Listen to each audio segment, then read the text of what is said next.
இன்றைய திருநாளில் ஆடி அமாவாசை அன்று, அதாவது நாம் வாழ்நாளில் கடைபிடிக்க வேண்டிய 92 சிராத்தங்களில் ஆடி அமாவாசை, தை அமாவாசை, புரட்டாசி அமாவாசை 3 சிராத்தங்கள் முக்கியமான சிராத்தங்கள். இந்த சிராதத்தில் கொடுக்கும் திலதர்ப்பணம் முன்னோர்களுக்கு போய் சேரும் ஐதீகம் உண்டது.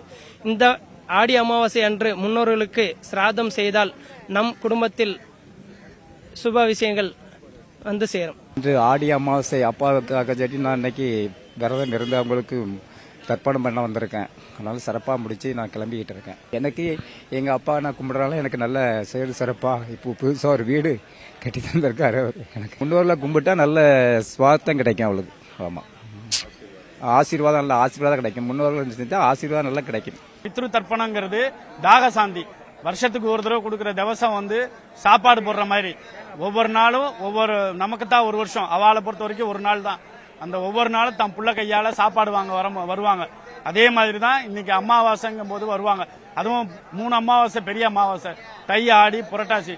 இந்த 3 அமாவாசையிலையும் பித்ருக்கள் எல்லாருமே காவலாளிகளுக்கு தெரியாம வருவாங்க. கிங்கினியர்கள்னு சொல்லுவாங்க. அவங்கள பொறுத்த வரைக்கும் யமலோகத்தில் இருக்கிறவங்க காவலாளிகள் பேரு கிங்கினியர்கள். அவளுக்கு தெரியாம நீரோடைகள் வழியா நம்ம என்ன கொடுக்கறோமோ அதை ஏத்துக்கிட்டு போயிருவாங்க. எள்ளுங்கிறது அவளுக்கு சாப்பாடு. இதே ஜப்பான்காரன் கண்டுபிடிக்கிறான். எள்ளும் தண்ணி இறைக்கும் போது காத்துல வேதியியல் மாற்றம் நடக்குதுன்னு கண்டுபிடிக்கிறான். ஆனா நம்ம இதுலதான் நாத்திகன்னு பேசிட்டு இருக்காங்க. கடவுளை நீங்க கும்பிடுறீங்களோ இல்லையோ, பெத்த தாய் தகப்பனுக்கு வருஷா வருஷம் இந்த அமாவாசைக்கும் திவசத்துக்கும் கொடுத்துருங்க. அதே மாசம் அமாவாசைக்கும் கொடுத்துருங்க. இது முக்கியத்துவம் மற்ற நாள்லாம் கடவுளை வேண்டுறோம். அமாவாசைக்கும் திவசத்துக்கு மட்டும்தான் பித்ருக்களை வேண்டுறோம். இதுதான் முக்கியத்துவம். அவளுக்கு பொறுத்த வரைக்கும் முக்கியத்துவம். அவளோட ஆசீர்வாதத்துல தான் நம்ம வம்சம் வாழறது வளர்றது. கடவுளோட அருள் 2வது தான். 60% பாவம் பண்ணியிருக்கோம், 40% புண்ணியம் பண்ணியிருக்கோம்னா பேலன்ஸ் இருக்கிற 20% புண்ணியம் பண்ற வரைக்கும் நம்ம வென்றதை காதலியே வாங்க மாட்டாராம் கடவுள். என்னதான் தப்பு செஞ்சாலும் புள்ள நல்லா இருக்கணும்னு நினைக்கிறது பெத்த தாய் தகப்பனும் முன்னோர்களும் தான். முன்னோர்களோட ஆசீர்வாதத்துல தான் நம்ம வம்சம் வாழறது வளர்றது. கடவுளோட அருள் 2வது தான். அதனால இந்த சாப்பாடு, இந்த தாக சாந்தி அவளுக்கு கொடுத்துட்டோம்னா நம்ம வம்சத்தை அவ காப்பாத்துவா. வயிறெறிஞ்சு ஒருத்தட்ட பேச்சு வாங்காதன்னு சொல்றாளோ இல்லையோ, அது இப்ப மாறிடுது. முன்னாடி வயிறு காஞ்சு, ஐயோ என் பிள்ளை எனக்கு சாப்பாடு கொடுக்கலையே அப்படின்னு ஏக்கப்படுவாங்க, சாபம் விட மாட்டாங்க. சோ அந்த ஏக்கம் தான் சாபமா மாறுறது, பித்ரு சாபமா மாறுறது. அதனால இந்த தர்ப்பணங்கிறது மாசம் அமாவாசைக்கு கொடுங்க.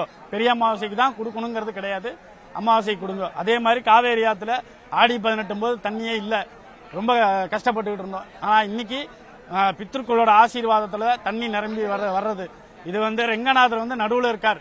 அவரை மாலையா சாத்திர மாதிரி தான் கொள்ளடமும் காவேரி ஆறுமும் மாலையா இருக்கிறது தண்ணி. அந்த தண்ணி இல்லைன்னா வறண்டு காணப்படுறது. மாலையே இல்லாம மொட்டையா இருக்கிற மாதிரி ரெங்கநாதர் இருக்கிற மாதிரி கையேந்தி நிக்கிறேன், கையேந்தி கேட்கிறோம், தண்ணியை மட்டும் விடுங்க, தண்ணியை இது பண்ணாதீங்க. கர்நாடகா மக்களுக்கு இதான் நான் கேள்வி கேட்டுக்கிறேன், என்னோட பணிவன்போட கேட்டுக்கிறேன். இந்த தண்ணியை விட்டேன்னா தான் ரெங்கநாதர் சுபிட்சமா அழகா இருப்பார். அந்த தண்ணி இதுல அழகா இருப்பார். அதனால தண்ணிக்கு மட்டும் எந்த இதுவும் பண்ணாதீங்க, தண்ணியை மட்டும் விட்டு விடுங்க.